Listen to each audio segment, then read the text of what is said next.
Tu veux te lancer dans un business rentable, mais tu te demandes si le business des photobooths, c'est vraiment quelque chose de rentable ou alors c'est juste un effet de mode. En 2024, ce marché explose. Certains font des milliers d'euros et il y en a d'autres qui galèrent. Pourquoi ? Je vais te dire la vérité dans cette vidéo pour comprendre comment les gens ils ont fait des milliers d'euros tout simplement avec ce business. Donc si c'est quelque chose qui t'intéresse, regarde bien jusqu'à la fin. Et en plus, il y a une petite surprise. Donc je te laisse découvrir tout ça.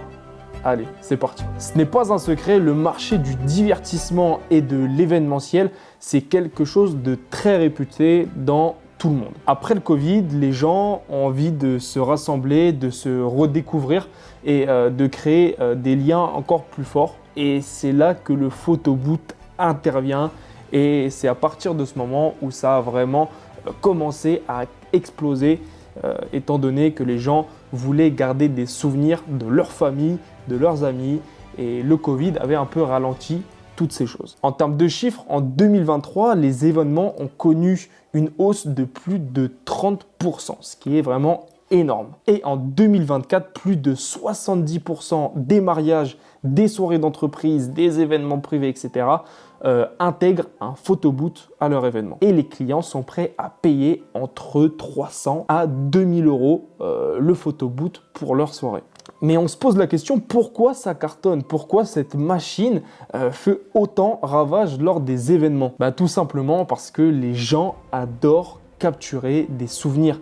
Les entreprises, c'est quelque chose aussi de très recherché parce que ça permet de capturer et de donner, on va dire, une haute estime de leur entreprise. Et puis, c'est un concept fun, simple et viral qui permet un peu d'animer la soirée et de rendre ça plus harmonieux. Tu l'as compris, la demande est là et elle continue et elle va continuer à grandir.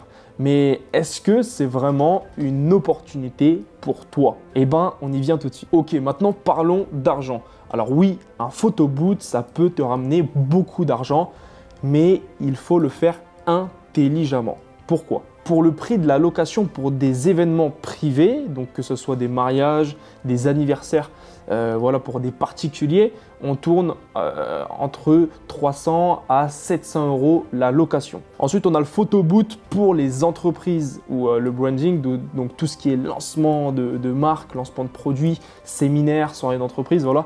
Donc là, on augmente un peu plus les prix. On est entre, on va dire 500 à 1000, à 1200. Pourquoi ? Parce que tu vas rajouter de la valeur ajoutée à ton produit, comme par exemple un fond derrière la bande photo ou des choses en plus qui vont permettre d'évoluer le prix et eux, ils vont être très preneurs par rapport à tout ça, alors qu'un particulier, il recherche à dépenser le moins possible, qui est normal étant donné que c'est des particuliers.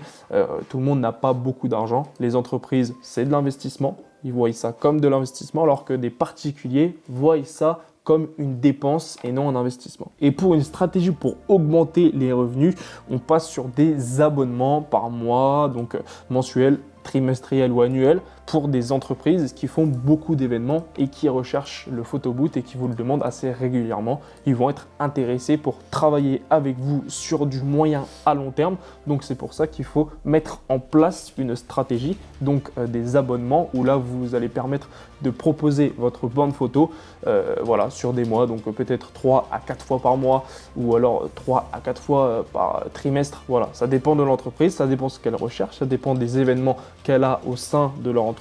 Ça peut être une agence événementielle, une agence immobilière, un restaurant ou quoi que ce soit, mais c'est quelque chose qui va permettre de ramener, on va dire, plus d'argent à ton entreprise. Et attention, là où beaucoup se plantent, c'est que les gens pensent qu'un photobooth, c'est juste une simple borne photo. Mais les pros qui explosent leurs ventes, c'est parce qu'ils vendent une expérience. Ils ne vendent pas juste un simple photobooth qui permet de prendre des photos. Dans leur discours, ils vont vendre des émotions, ils vont vendre des souvenirs, ils vont vendre des choses dans ce sens-là, qui va vraiment créer un lien entre le photobooth et le client. Maintenant, avant que tu fonces tête baissée, laisse-moi te parler des 3 erreurs fatales que certaines personnes font et ce qui leur coûte l'échec. Dans un premier temps, on pense que c'est du revenu passif.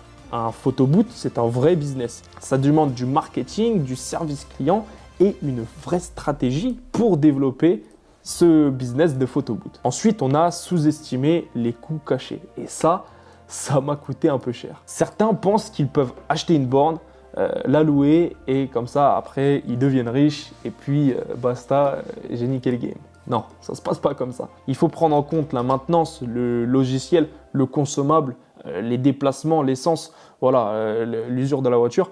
Et il y a des choses à prendre en compte et il ne faut pas les oublier. Donc, c'est à ajouter dans tes dépenses. Et ensuite, tu vas pouvoir faire un comparatif de ce que tu as gagné et ce que tu as dépensé. Il faut bien prendre en compte ça, c'est des dépenses. C'est des petites dépenses qui se cumulent et qui peuvent créer de grosses dépenses si tu ne les prends pas en compte.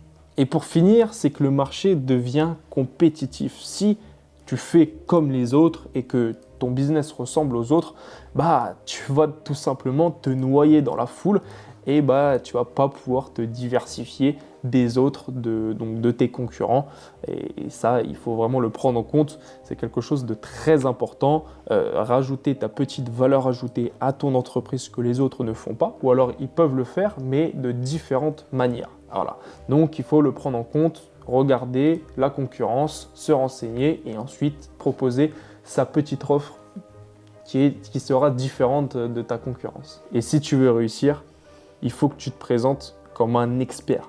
Travaille ton marketing, travaille la relation avec ton client, propose des offres basiques et vends la bande photo comme quelque chose de sentimental. Quelque chose de... c'est un souvenir, c'est des souvenirs, c'est pas juste une simple machine qui tire des photos. Non, c'est ton bébé, ça te permet de créer des souvenirs, de créer des relations que les gens ont perdues pendant le Covid. On arrive à la fin de la vidéo, je pense que tu as pu voir si c'était juste un effet de mode ou alors une grosse opportunité pour toi de te lancer dans ce business. Et si tu le vois comme une opportunité, n'hésite pas à réserver un appel gratuit avec moi et ça me fera un grand plaisir de pouvoir t'aider. Si tu as aimé cette vidéo, n'hésite pas à liker, commenter, ne partage pas parce que sinon tu vas augmenter ta concurrence, donc ça serait un peu bête. Et puis moi je te dis à la prochaine, c'était Antoine. Ciao.